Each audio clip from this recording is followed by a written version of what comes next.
Imaginez-vous vous sentir libre de la pression de devoir être comme tout le monde. Vous vous réveillez, vous vous regardez dans le miroir, et au lieu de penser à ce qui vous manque, vous vous sentez fier de ce que vous avez déjà.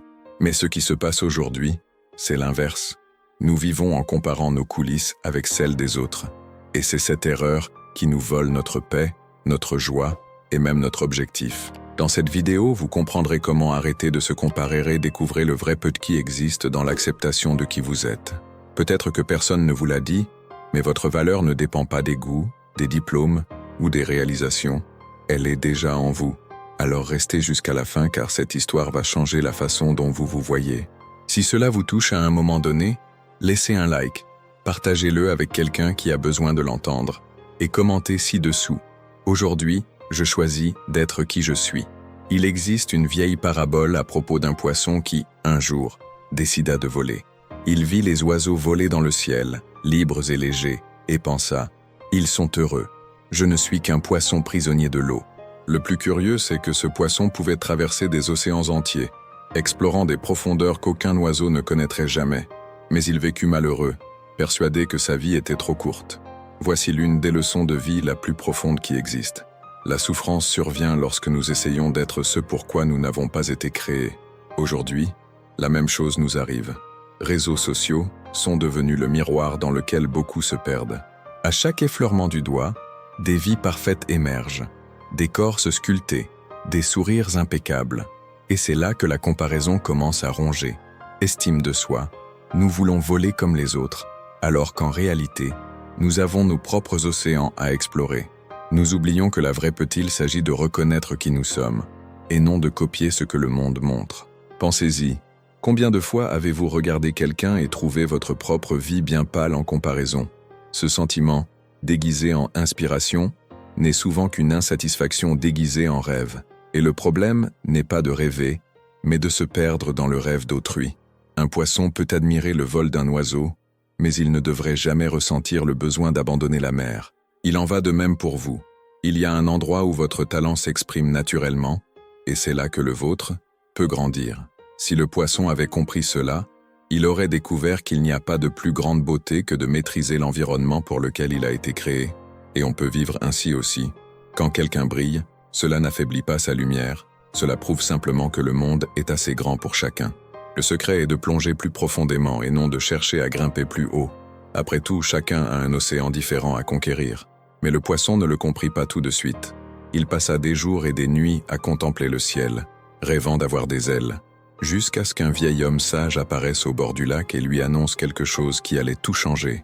C'est le tournant dont beaucoup ont besoin.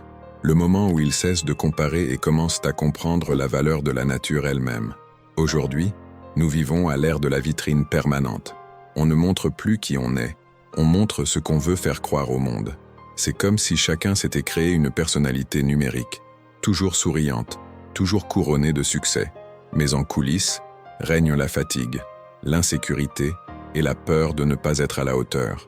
Le problème, c'est qu'à force de regarder les scènes des autres, on oublie que l'on a aussi ses propres rideaux, ses coulisses et ses répétitions. C'est de cet oubli que naît la tristesse silencieuse de la comparaison. Comme réseaux sociaux sont devenus un miroir déformé de la réalité, nous voyons la réussite des autres et commençons à mesurer notre propre valeur à l'aune d'une règle empruntée. Elle est partie à l'étranger et je n'ai même pas quitté la ville. Il a acheté une nouvelle voiture et je prends toujours le bus. Cette chaîne invisible enferme des millions de personnes dans une prison sans barreaux, la prison de l'autocritique constante. Et plus ils regardent vers l'extérieur, moins ils voient ce qu'il y a à l'intérieur. Les humains ont oublié que chaque processus a son temps. Les graines qui germent vite fanent aussi vite. En revanche, certaines racines poussent lentement, mais soutiennent les arbres toute leur vie. Ce que nous appelons retard n'est souvent qu'une préparation. Mais ceux qui se comparent constamment ne s'en rendent jamais compte, car ils regardent toujours le jardin de leurs voisins et oublient d'arroser le leur. Et plus on regarde vers l'extérieur, plus on se rabaisse intérieurement. L'esprit se met à répéter « Je ne serai jamais assez bien ». C'est la phrase la plus destructrice qu'on puisse se dire. C'est tout le contraire. Car le pouvoir ne vient pas de la comparaison mais de la connaissance de soi.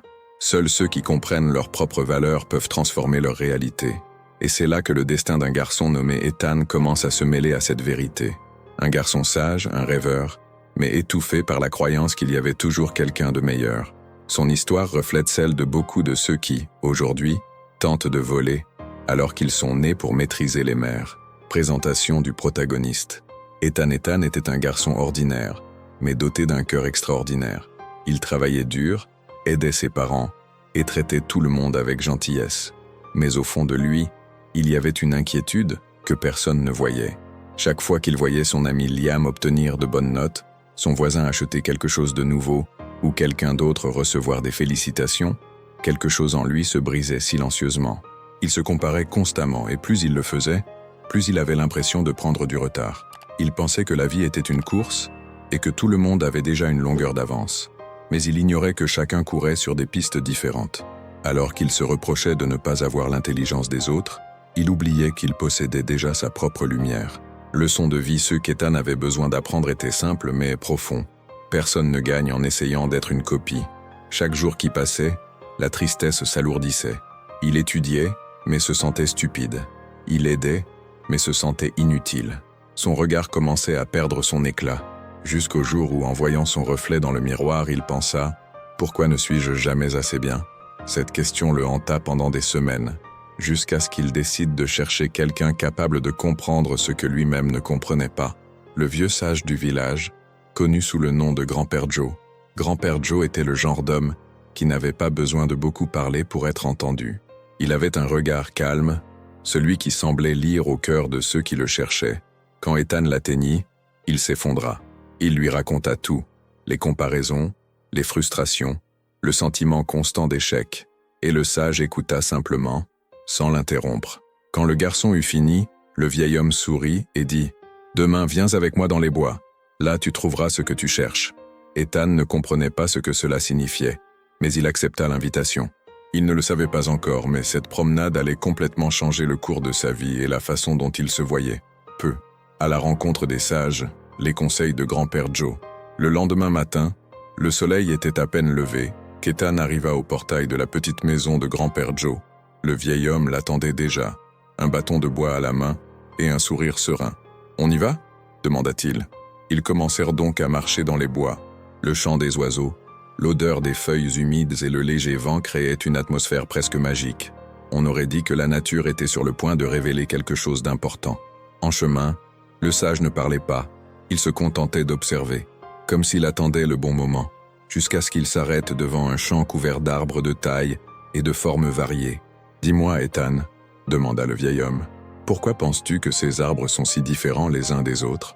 Le garçon réfléchit un instant et répondit « Peut-être parce que certains sont plus forts, d'autres plus faibles. » Le sage sourit. « Ou peut-être parce que chacun a sa propre utilité. » Et alors commença l'explication qui resterait à jamais gravée dans la mémoire du garçon. « Regarde ce grand arbre.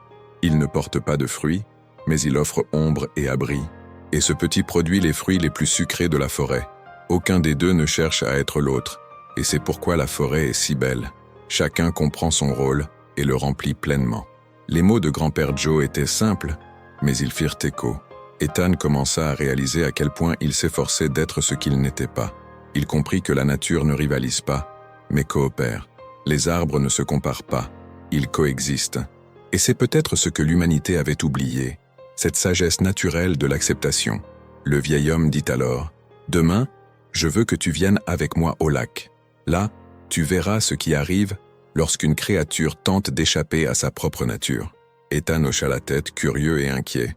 Il savait que cette expérience ne faisait que commencer et que la suite serait encore plus transformatrice. La leçon des arbres. Lorsqu'ils retournèrent dans les bois le lendemain, Grand-Père Joe demanda à Ethan de fermer les yeux. « Écoute, » dit-il. « Qu'entends-tu » Le garçon répondit. « Le bruit des feuilles, le vent, les oiseaux. » Le vieil homme sourit et expliqua. « C'est l'harmonie. Chaque élément fait ce pourquoi il est né, sans envier l'autre. C'est ce qui maintient l'équilibre. » Ces mots résonnèrent dans la poitrine d'Ethan comme une leçon éternelle. Une leçon de visure la beauté de l'unicité. Grand-Père Joe désigna un arbre massif et dit « Celui-ci met des décennies à pousser, mais une seule hache peut l'abattre en quelques minutes. » Pourtant, il continue de pousser sans hâte en suivant son rythme. Ethan comprit. Le secret n'est pas la rapidité, mais la constance. Combien de gens abandonnent parce qu'ils ne s'épanouissent pas au même rythme que les autres? Le sage poursuivit. Tu n'as pas besoin d'être le plus grand, le plus rapide ou le plus brillant. Tu dois être vrai, et la vérité exige du courage, le courage d'être qui tu es. Ethan ressentit à la fois le poids et la légèreté de ces mots. Il commença à comprendre que son problème n'était pas un manque de talent, mais un manque d'acceptation. Tandis qu'il marchait, le soleil filtrait à travers la cime des arbres, illuminant le visage du garçon. C'était comme si la nature elle-même le bénissait pour avoir commencé à comprendre. Chaque pas devenait un symbole de libération. Il s'éloignait enfin de la prison de la comparaison et se rapprochait de son propre chemin. Mais le sage savait qu'il lui restait encore une dernière leçon, quelque chose de plus visuel, de plus profond, quelque chose que le garçon n'oublierait jamais. « Viens avec moi au lac, Ethan, » dit grand-père Joe. « Aujourd'hui, tu vas voir ce qui arrive quand un poisson essaie de voler. » La métaphore du poisson et de l'oiseau. Devant le lac, la surface reflétait le ciel comme un miroir. Les poissons nageaient en cercle paisible, tandis que les oiseaux volaient au-dessus de leur tête, ailes déployées. Le sage regarda le garçon et demanda « Et si le poisson voulait voler ?» Ethan répondit avec un sourire timide. Il mourrait en essayant. « Exactement, » dit le vieil homme. Et si l'oiseau essayait de vivre sous l'eau, Ethan comprit immédiatement. Chaque être a une raison d'être, et tenter de vivre en dehors de celle-ci revient à gâcher la sienne. Peut. Grand-père Joe s'agenouilla et toucha l'eau. Tu es comme ces poissons. Tu as été créé pour nager dans des eaux que personne d'autre ne peut atteindre. Mais tant que tu aspireras à des ailes, tu ne réaliseras jamais l'immensité de l'océan que tu possèdes déjà. Ces mots firent naître en Ethan une étincelle. Pour la première fois, il ressentit de la gratitude pour ce qu'il était. Le sage continua. Le monde essaie de nous convaincre que nous devons tout faire, mais en réalité, nous sommes déjà suffisants.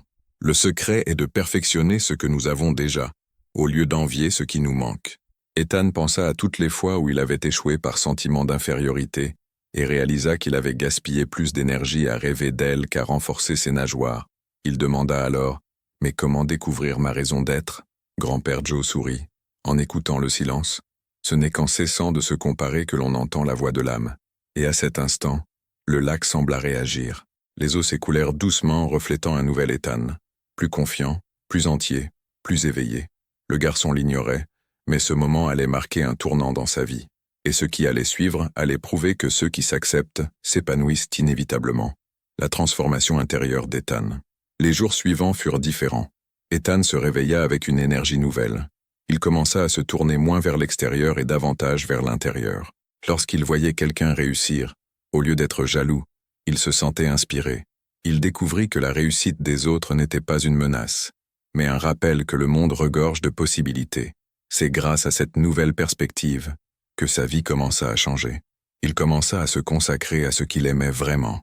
Il se découvrit un talent pour réparer les choses, créer des solutions pratiques et aider ses voisins pour les petites réparations. Et plus il faisait ce qu'il aimait, plus il était reconnu. Il réalisa que la vraie leçon de vie, ne s'agissait pas d'impressionner, mais de servir. Ceux qui vivent pour servir trouvent un but, et le but est le carburant de peu. La transformation ne s'est pas opérée du jour au lendemain, mais à chaque petit pas. Ethan a compris qu'il n'avait pas besoin d'être extraordinaire, mais qu'il devait être constant. Il a cessé de mesurer sa valeur à l'aune des applaudissements des autres, et l'a désormais mesurée à la paix qu'il ressentait. Et c'est curieux de voir comment, lorsqu'on cesse de courir après l'approbation, la vie commence à nous approuver. Il se sentait plus léger, comme si un poids invisible s'était ôté. Il n'avait plus besoin de rivaliser ni de prouver quoi que ce soit. Il avait juste besoin d'être. Et c'est dans cet état d'épanouissement qu'il commença à récolter les fruits de son nouveau mode de vie. Et comme la vie est sage, lorsque quelqu'un trouve l'équilibre, l'univers trouve le moyen de le récompenser. Et cette récompense prendrait la forme de prospérité, mais pas seulement matérielle. Quelque chose de plus grand l'attendait. Le succès obtenu. Au fil des ans, Ethan est devenu un homme admiré. Il a créé sa propre entreprise et a prospéré grâce à son travail acharné et son honnêteté. Mais surtout, il est resté humble. Lorsqu'on lui demandait quel était le secret de sa réussite, il répondait en souriant « Si un poisson essaie de voler, il a l'impression d'avoir échoué, mais s'il nage, il conquiert l'océan. » Cette phrase est devenue un symbole de sagesse dans le village. Il a continué à enseigner à d'autres jeunes, leur montrant que la vraie peut-il ne s'agit pas de vaincre les autres, mais de se vaincre soi-même. Nombreux sont ceux qui sont venus demander conseil, Et Ethan a partagé ses expériences avec simplicité et ouverture d'esprit. Le village a prospéré grâce à lui, car lorsqu'un esprit s'éveille, il illumine tout autour. Les gens ont commencé à comprendre que le succès n'est pas une destination, mais un état d'esprit. Ce n'est pas ce que l'on accomplit extérieurement qui compte, mais ce que l'on construit intérieurement. Ethan est devenu la preuve vivante qu'accepter qui l'on est peut changer non seulement son histoire, mais aussi celle de son entourage. Et il n'oublia jamais grand-père Joe. De temps en temps, il retournait au lac pour le remercier. Là, devant l'eau calme, il se souvenait où tout avait commencé. Chaque vague semblait murmurer « Tu as trouvé ta voie ». Ainsi, connaissant le cycle naturel de la vie, Ethan commença à vivre en harmonie. Mais il y avait toujours quelque chose qu'il répétait constamment. Une phrase qui résumait toute la sagesse de son cheminement. La morale finale, le soleil et la lune ne brillent pas en même temps, mais ils sont tous deux importants. C'est ainsi qu'Ethan terminait ses conversations. Cela résumait tout son cheminement. Comprendre que chaque personne a son propre temps, son propre cycle et sa propre lumière. Le monde serait chaotique si tout le monde essayait de briller en même temps. La beauté réside dans l'alternance, l'harmonie, la singularité. Chacun a son propre temps pour naître, grandir, s'épanouir et récolter. Et précipiter le processus revient à gâcher l'apprentissage. C'est l'une des leçons de vie le plus précieux. Le bon moment n'est pas le plus rapide, c'est le plus sage. Ceux qui suivent leur propre rythme n'ont pas besoin de se précipiter, car ils savent que ce qui vous appartient arrive au moment précis où vous êtes prêt à le recevoir. Ethan apprit que le secret n'était pas de rivaliser, mais de comprendre. En acceptant qui nous sommes, l'univers rétablit la paix. En résistant, il nous enseigne à travers la douleur. La véritable sagesse réside donc dans l'acceptation de sa propre nature et dans la capacité à vivre au rythme de la vie. Grand-père Joe est décédé avec le temps, mais il a laissé un héritage invisible.